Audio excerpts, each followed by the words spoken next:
আসসালামু আলাইকুম। বাংলাদেশ বেতার রাজশাহী স্থানীয় সংবাদ পড়ছি শাহনা পারভীন। হাম নিয়ন্ত্রণে রাজশাহীতে ২.৫ লক্ষাধিক শিশুকে হামের টিকা দেওয়া হয়েছে। লক্ষ্যমাত্রা শতভাগ পূরণ হয়েছে বলে জানিয়েছেন রাজশাহীর সিভিল সার্জন ও সিটি কর্পোরেশনের স্বাস্থ্য বিভাগ। রাজশাহী সিটি কর্পোরেশনের প্রধান স্বাস্থ্য কর্মকর্তা ডাক্তার আঞ্জুমান আরা জানান, শিশুদের শতভাগ টিকা নিশ্চিত করতে পারাই হাম পরিস্থিতি নিয়ন্ত্রণে আনা সম্ভব হয়েছে।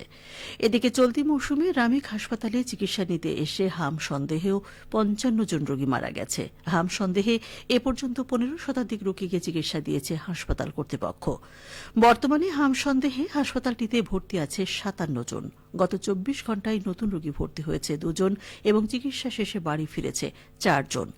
গত এক সপ্তাহ ধরে হাসপাতালটিতে হামে সন্দেহভাজন কোনো রোগী মারা যায়নি বলেও নিশ্চিত করেছেন হাসপাতালটির ইএমও ইনচার্জ ডাক্তার শঙ্কর কে বিশ্বাস।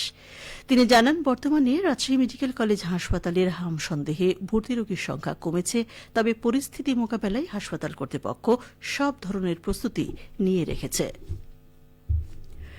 টানা ১৬ দিনের ছুটি শেষে আজ দেশের প্রাথমিক, মাধ্যমিক ও উচ্চ মাধ্যমিক পর্যায়ের শিক্ষা প্রতিষ্ঠানগুলোতে শুরু হয়েছে নিয়মিত পাঠদান।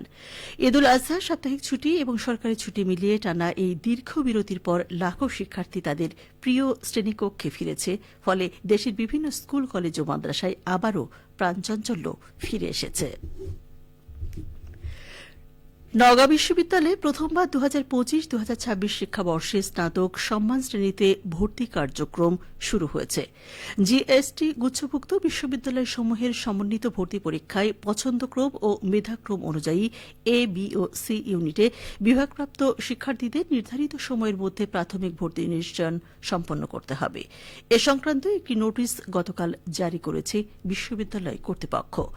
বিশ্ববিদ্যালয় কর্তৃপক্ষের প্রকাশিত ভর্তি বিজ্ঞপ্তিতে জানানো হয়েছে, শিক্ষার্থীদের প্রাথমিক ভর্তি কার্যক্রম আজ দুপুর ১২টা থেকে ১০ জুন রাত ১১টা ৫৯ পর্যন্ত জিএসটি এর ওয়েবসাইটের মাধ্যমে অনলাইনে সম্পন্ন করতে হবে। এছাড়া এসএসসি সমমান এবং এইচএসসি সমমান পরীক্ষার মূল নম্বরপত্র, প্রয়োজনীয় কাগজপত্র ও ৫,০০০ টাকা প্রাথমিক ভর্তি ফি জমাদানের রসিদ সহ একটি A4 সাইজের খামে আবেদনকারীর নাম ও জিএসটি রোল নম্বর উল্লেখ করে সশরীরে বিশ্ববিদ্যালয়ে জমা দিতে হবে। বিজ্ঞপ্তি অনুযায়ী এ, বি ও সি ইউনিটের শিক্ষার্থীদের আগামীকাল থেকে ১১ জুন পর্যন্ত প্রতিদিন সকাল ১০টা থেকে বিকেল ৩টার মধ্যে নওগাঁ বিশ্ববিদ্যালয়ের রেজিস্ট্রার অফিসের ৩১০ নম্বর কক্ষে প্রয়োজনীয় কাগজপত্র জমা দিতে হবে। প্রয়োজনীয় কাগজপত্র জমা দেওয়ার পর সংশ্লিষ্ট ইউনিট সমন্বয়কারীর স্বাক্ষর ও সিলযুক্ত অ্যাকনলেজমেন্ট স্লিপ বা জমাদানের রসিদ সংগ্রহ করতে হবে।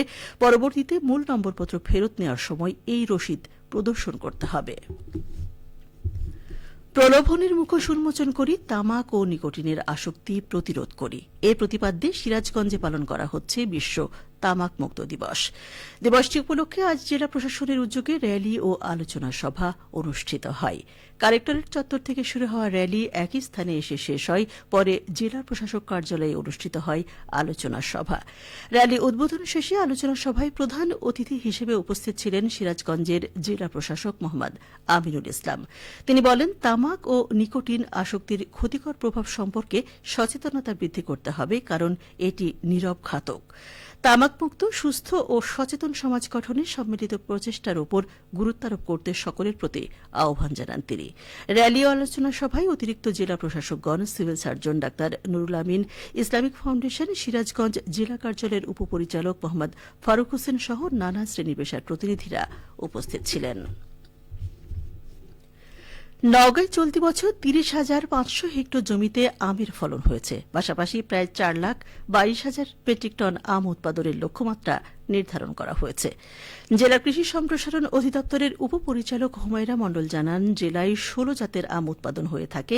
মুকুল ধরার সময় তাপমাত্রা বৃদ্ধি এবং কুয়াশার প্রকোপ কম থাকায় আম গাছ থেকে তেমন ঝরে পড়েনি। অনুকূল আবহাওয়া ও পরিচর্যার সমন্বয়ে নওগাঁর আম বাগানগুলোতে এবার ভালো ফলনের সম্ভাবনা রয়েছে। এবছর জেলায় প্রায় ৩,০০০ কোটি টাকার আম বাণিজ্য হওয়ার সম্ভাবনা রয়েছে বলে তিনি উল্লেখ করেন।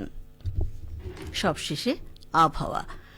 আজ দুপুর ২টোয় রাজশাহীতে তাপমাত্রা ছিল ৩৫.২ ডিগ্রি সেলসিয়াস। এ সময় বাতাসে আপেক্ষিক আর্দ্রতার পরিমাণ ছিল ৫৯%। রাজশাহী ও পার্শ্ববর্তী এলাকায় আজ সূর্যাস্ত সন্ধ্যে ৬টা 51 সংবাদ শেষ হল। আমাদের পরবর্তী সংবাদ বিকেল 4:05।